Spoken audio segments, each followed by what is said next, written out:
En tant que militante algérienne pour les droits de l'homme, pour un état de droit et une véritable démocratie en Algérie, je lutte avec mes compatriotes au sein de la diaspora algérienne en France et dans le monde d'une manière générale. Donc nous faisons partie du Hirak qui a commencé en février 2019, le 22 février précisément 2019 en Algérie et qui a trouvé écho au sein de la diaspora algérienne à travers le monde. Pourquoi je fais cette vidéo aujourd'hui? C'est pour m'adresser à l'opinion internationale, à mes compatriotes qui vivent à l'étranger, qui ont peut-être plus de facilité avec la langue française, mais également à d'autres citoyens, notamment sur le sol français, qui veulent comprendre réellement ce qui est en train de se passer et quelle est la problématique des militants algériens qui combattent la dictature et la junte militaire en Algérie. Alors, cette vidéo fait suite à tout l'éclat médiatique autour des influenceurs algériens qui ont été arrêtés sur le sol français. Certains ont été arrêtés, certains vont l'être. En tous les cas, il y a tout de même une volonté assez claire de la part du ministère de l'Intérieur et du gouvernement français, de la France officielle, de prendre les mesures nécessaires à l'égard de ces personnages qui finalement agissent d'une manière totalement décomplexée sur le sol français, qui se permettent de menacer et de tenir des propos haineux, d'appeler au meurtre et également d'insulter tout ce qui est finalement opposé à leurs propres idées ou à leur façon de voir les choses. Donc ce sont des soutiens a priori très clairs au régime algérien et notamment au président que nous estimons être illégitime, le président algérien Tebboune. Je voulais faire un éclaircissement parce que finalement ces personnages, ces youtubeurs ou bien ces influenceurs, ces tiktokers, ça fait plus de 2 ans que nous les avons signalés aux autorités françaises.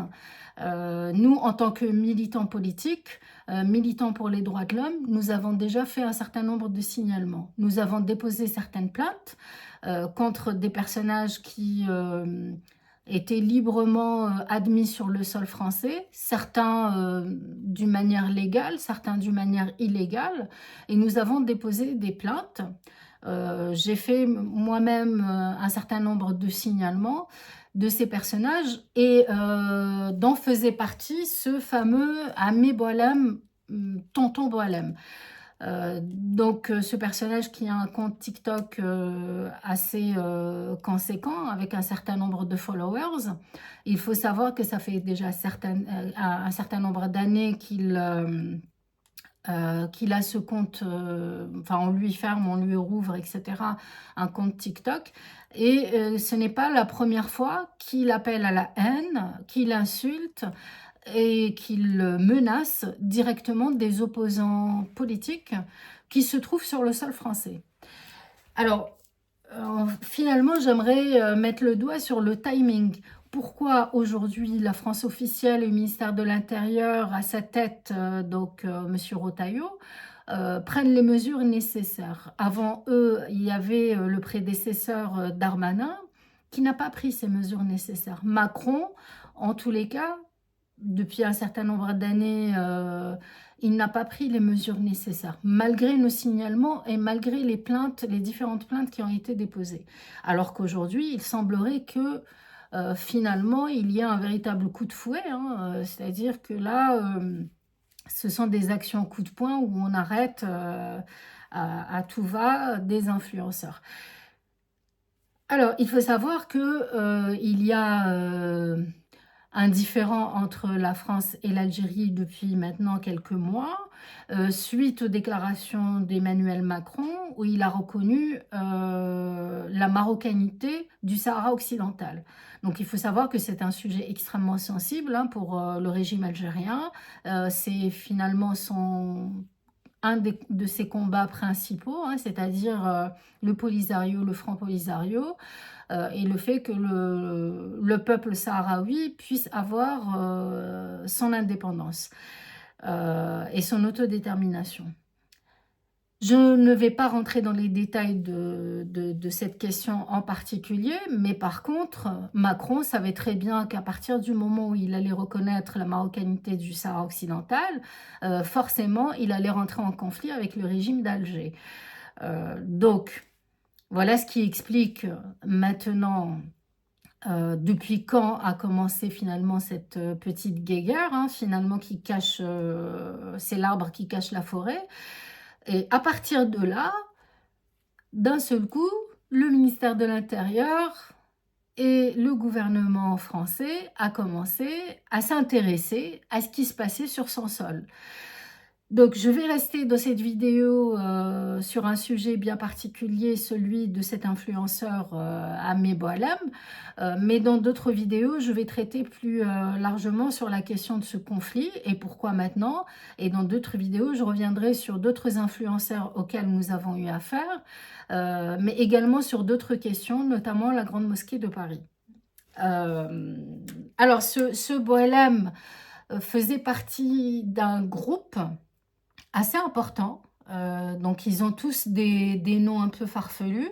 Mais en tous les cas, ce groupe-là, nous l'avons signalé en 2023, mais aussi avant. Mais en tous les cas, en 2023, moi, j'ai fait un signalement clair suite à une convocation que j'ai eue de la part des autorités françaises, où ils voulaient savoir parce qu'à ce moment-là, il faut savoir que nous subissions un certain nombre de pressions sur le sol français, hein, en tant qu'opposants, militants politiques, opposants à ce régime algérien qui était plutôt dans une belle histoire d'amour avec l'Élysée, la France officielle, et notamment Macron, qui n'a pas arrêté de faire les allers-retours vers Alger et de rencontrer Tebboune et d'autres responsables à plusieurs reprises.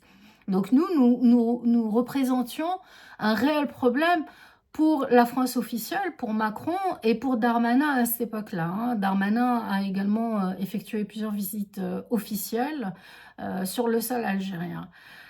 Donc j'ai été convoquée pour savoir quelles étaient mes intentions et qui je suis exactement et pourquoi je milite, hein. Moi, je n'ai absolument rien à cacher. Je milite pour un état de droit dans mon pays d'origine. Je suis franco-algérienne et j'ai tout à fait le droit de militer et de vouloir une vraie démocratie en Algérie, des droits de l'homme, libérer les détenus d'opinion et défendre le droit des citoyens algériens. Donc, suite à cette convocation, donc voilà, j'avais absolument rien à me reprocher, ils voulaient faire connaissance avec moi, mais j'en ai profité également pour leur signaler l'agissement de ces personnages sur le sol français qui représentaient une menace pour moi. Et pour nous tous, d'ailleurs, pour tous les militants. Moi, ayant été menacée à plusieurs reprises par ces personnages, ils ont brandi nos images lors de manifestations organisées sur le sol français, à Paris, et dans d'autres endroits, à Lille, à Lyon, et d'autres villes sur le territoire français, mais également d'autres pays européens. Donc, ces personnes ont brandi nos photos suite à des autorisations qui ont été données par le ministère de l'Intérieur, donc sous l'égide de Darmanin à cette époque-là. Ils ont pu manifester non très loin d'une manifestation que nous avions, nous, en tant que militants politiques contre le régime algérien. Ils ont eu l'autorisation de manifester non loin et d'ailleurs nous avons été insultés. Ils sont venus sur la place de la République, nous avons été insultés, menacés, voilà. Ils ont fait une série de lives sur TikTok avec ce Boalem et bien entendu, ils se sont totalement lâchés, nous ont traités de traîtres, de harkés et de tous les petits noms d'oiseaux. Ils ont également appelé à nous agresser, hein, toute personne qui nous croisait, etc. Et nous avons toutes les vidéos pratiquement enregistrées qui attestent ce que nous sommes en train de dire. À ce moment-là, donc, eux ont été autorisés à manifester sur le sol français pour soutenir Tebboune, pour soutenir le régime algérien, dans le cadre de la préparation des élections présidentielles dans le territoire algérien, sur le territoire algérien et également à l'extérieur, donc à l'étranger. Donc ces personnes-là, finalement, ont commencé à s'organiser de cette manière-là. Ils ont ils ont participé grandement et fortement à décourager d'autres militants en les harcelant, en les insultant et en venant finalement faire du grabuge lors des manifestations. Vous avez des femmes, des mamans qui venaient avec leurs enfants, des pères de famille, etc., des familles entières qui venaient lors des manifestations et qui ont commencé à prendre peur parce que finalement ces personnages appelaient déjà à la haine sur les réseaux sociaux, pointaient du doigt toute personne et ils les photographiaient et montraient dans leur live les personnes qui venaient manifester. Et en plus de ça, menacer que ces personnes ne puissent plus rentrer sur le sol algérien et qu'ils allaient être victimes de représailles de la part du régime. Mais en plus, lors des manifestations, ils envoyaient des petits voyous qui venaient intimider les gens, tourner autour de nous, et voilà, essayer finalement de faire peur. Donc, ils ont grandement participé à vider finalement la place, et c'était un des objectifs. Nous, à ce moment-là, nous nous sommes plaints. Il y a différents collectifs, même sur la place de la République à Paris, qui ont déposé des plaintes assez régulièrement auprès de la préfecture, mais aussi du ministère de l'Intérieur, mais absolument rien n'avait été fait. Donc la question aujourd'hui, c'est finalement deux poids, deux mesures. Au moment où on arrive à un conflit entre Alger et l'Élysée, finalement, ça commence à ouvrir les yeux, à se déboucher les oreilles et à prendre les mesures nécessaires. Donc nous, finalement, on se sent quand même assez fragile et pris en étau dans cette stratégie de petits calculs d'intérêt hein, dans un conflit diplomatique et politique entre deux pays. Nous qui sommes des militants sincères et qui voulons véritablement une démocratie dans notre pays, et je reviendrai sur ce point parce que j'aimerais vraiment le développer. Maintenant, sur la question de ce Ami Boualem, il faut savoir qu'il est retourné en Algérie il n'y a pas très longtemps, assez récemment. D'ailleurs, il y a des images qui l'attestent, hein, où il a retrouvé sa maman après des années où il n'a pas pu se rendre en Algérie. Il a pu également, il a été honoré en recevant un cadre avec un prix qui porte son nom. Hein, il a reçu une médaille, alors certainement pour service rendu, mais il s'est rendu en Algérie. Il n'est pas du tout interdit de territoire comme certains ont pu le prétendre, hein, parce que nous avons vu qu'après son expulsion assez expéditive de la part du ministère de l'Intérieur qui a su prendre les mesures nécessaires et rapidement pour expulser ce Boualem, il a été refoulé par les autorités algériennes. Donc, d'après eux, son passeport n'était pas valide, alors qu'il avait encore quelques mois de validité. Hein, et le protocole de 1993 dit que tout ressortissant qui rentre sur le sol algérien avec un passeport biométrique, quelle que soit sa durée de validité, quelles que soient les causes de son refoulement, ils sont obligés de l'accepter. Donc, quelques citoyens qui rentrent en Algérie, même s'il n'est pas refoulé, s'il a un passeport biométrique, quelle que soit sa durée de validité, ils doivent l'accepter. Après, pour ressortir, bien sûr, d'Algérie, c'est une autre question. C'est-à-dire que pour sortir du territoire, il faut quand même avoir une validité de minimum 6 mois, bien au-delà même au-delà de 6 mois. Donc, j'ai lu aussi dans certains articles, notamment sur Europe 1, donc c'était Europe 1 mais écrit, ils ont invoqué l'article 2008, donc c'était les accords bilatéraux entre l'Algérie et la France sur les accords d'extradition. Donc dans l'article, dans cette loi de 2008, il y a un article qui dit que si l'Algérie estime qu'une personne qui est refoulée représente un danger pour la stabilité du pays, par exemple dans le cas de terrorisme, elle se donne le droit de refuser cette personne sur son territoire. Alors voilà, s'il le considère comme étant un terroriste, ça c'est autre chose, hein, parce que ce personnage a quand même défendu leurs intérêts d'une manière générale, notamment de Tebboune.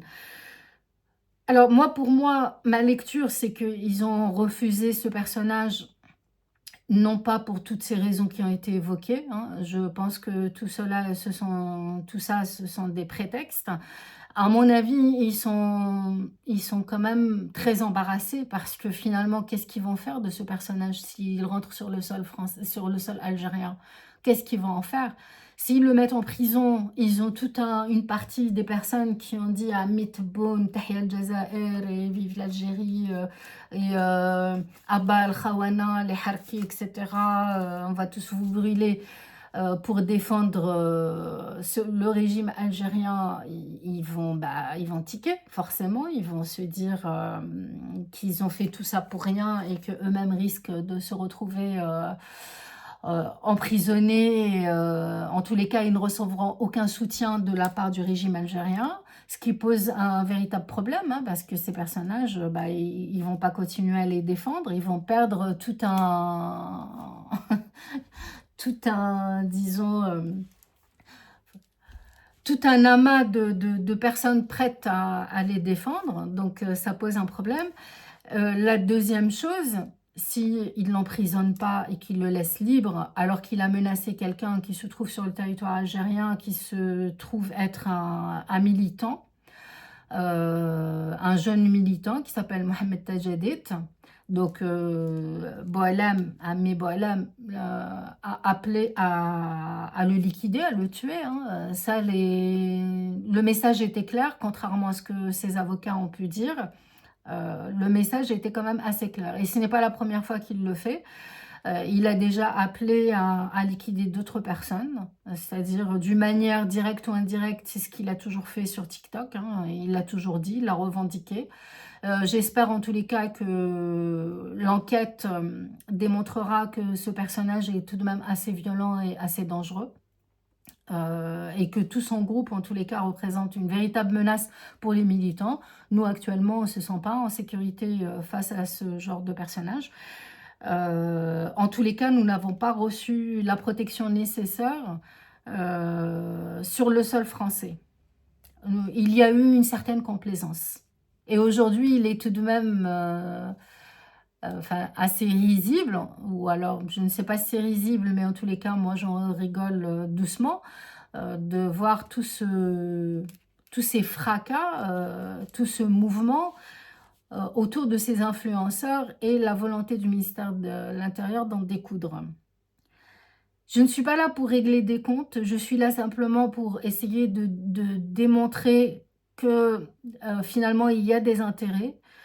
Nous, en tant que militants algériens, nous ne voulons absolument pas, en tous les cas, moi je parle en mon nom et je pense que la majorité de mes compatriotes qui luttent aujourd'hui pour un état de droit en Algérie, pour une justice libre et indépendante, pour la libération des détenus d'opinion et pour les droits de l'homme, pour tous les citoyens, les mêmes droits pour tous les citoyens, n'ont pas envie aujourd'hui d'être manipulés, utilisés dans une guéguerre politique et diplomatique. Ça, il est clair. Nous ne voulons absolument pas être pris en étau dans cette guéguerre.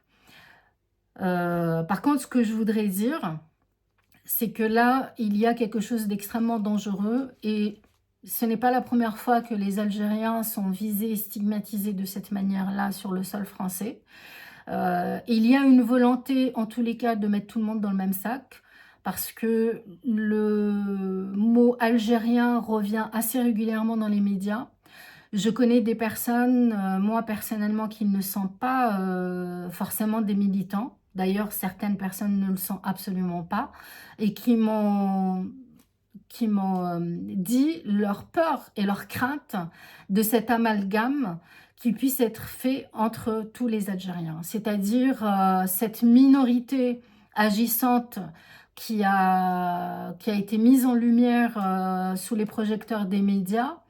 La plupart du temps, ils utilisent finalement le qualificatif en disant que ce sont des voyous, mais tout de suite derrière, nous voyons que ils disent que ce sont des Algériens et des voyous, mais il n'y a pas une volonté finalement de séparer entre ces voyous et le reste des Algériens. Ça, c'est quelque chose à laquelle nous sommes accoutumés sur le sol français, c'est-à-dire que les amalgames peuvent aller extrêmement vite et je tiens tout de même à alerter, l'opinion publique et les citoyens français de ne pas tomber dans le piège, de ces amalgames, de ne pas traiter tous les Algériens de la même manière, que la majorité des Algériens n'ont absolument rien à voir avec cette bande de voyous et j'espère que le message, va arriver à bon port et que les choses vont être, prises en considération.